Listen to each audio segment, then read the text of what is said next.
Bienvenue dans cette nouvelle partie d'un nouvel épisode. Aujourd'hui, qu'est-ce qui est prévu? Ce serait de vous montrer de quelle manière je prépare mes corps, dans le sens comment je les nettoie. Ce qu'on peut voir également, c'est le sérificateur qui permet donc de pouvoir récupérer la cire, de pouvoir la fondre et d'en faire des lingots, entre guillemets, des lingots de cire. Et puis si on a le temps, ce serait aussi la recherche d'une reine.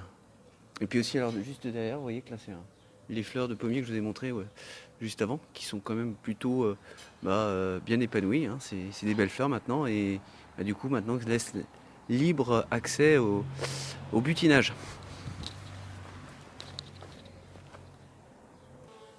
Alors, juste quelques nouvelles par rapport à l'abreuvoir. Tout se passe pour le mieux. Donc, il faut bien entendu que je surveille régulièrement qu'il y ait suffisamment d'eau, et puis on peut s'apercevoir que du coup, les abeilles n'ont pas du tout perdu leur repère par rapport à cet abreuvoir.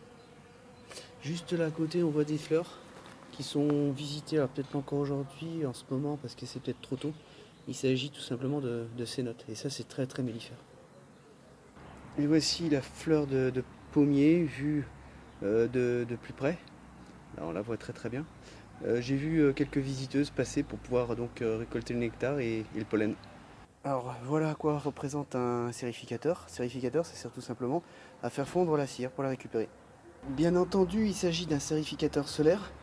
Je dirais qu'il n'y a rien de mieux pour pouvoir faire fondre la cire de manière la plus naturelle possible, parce qu'il y a différents moyens de le faire. Là, il s'agit d'anciens cadres, vous voyez, tout noir. Et encore, ils sont pas si vieux que ça, parce que celui qui est à gauche, là, je l'ai pointé, il date de 2019. Donc il est quand même encore récent. Je ne l'ai pas utilisé tout simplement parce que j'ai estimé qu'il était suffisamment sale, peut-être moisi, etc. Et juste en dessous, vous retrouvez le lingot que je démoulerai plus tard, une fois quand il sera complètement rempli. Parce que bien entendu, une fois que ces cadres sont fondus, j'en rajoute d'autres à faire fondre.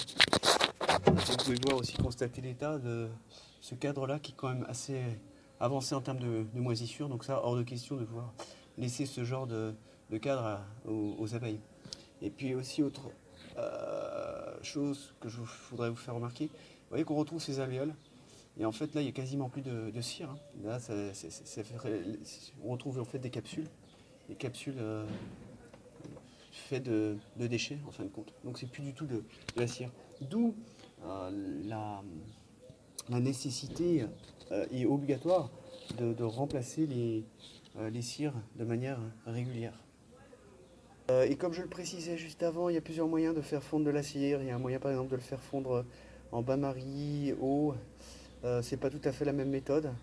Et c'est pas aussi naturel, mais c'est tout aussi bien, hein, mais c'est peut-être pas aussi naturel. Là, la température est, euh, avec, je dirais, l'énergie solaire, c'est ce qu'il y a de mieux pour le faire fondre.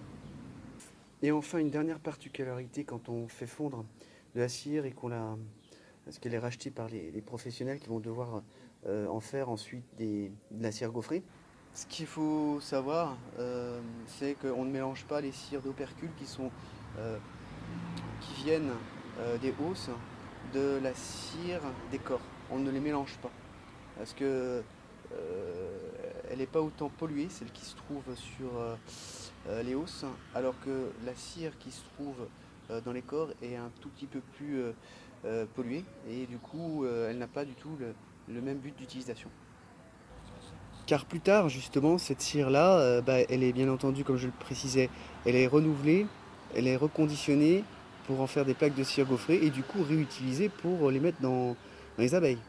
Enfin, dans les abeilles, dans les ruches. Donc, une cire qui est polluée, c'est peut-être pas top de la reconditionner pour en faire une cire gaufrée pour aller les mettre, par exemple, dans les hausses. Voilà, tout simplement. Alors, juste la suite par rapport au corps, vous voyez qu'ils sont quand même relativement sales. Encore que, c'est vrai que je les nettoie quand même assez régulièrement.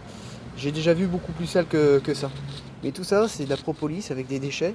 On a l'impression même de retrouver des cadavres d'abeilles qui sont recouverts de propolis.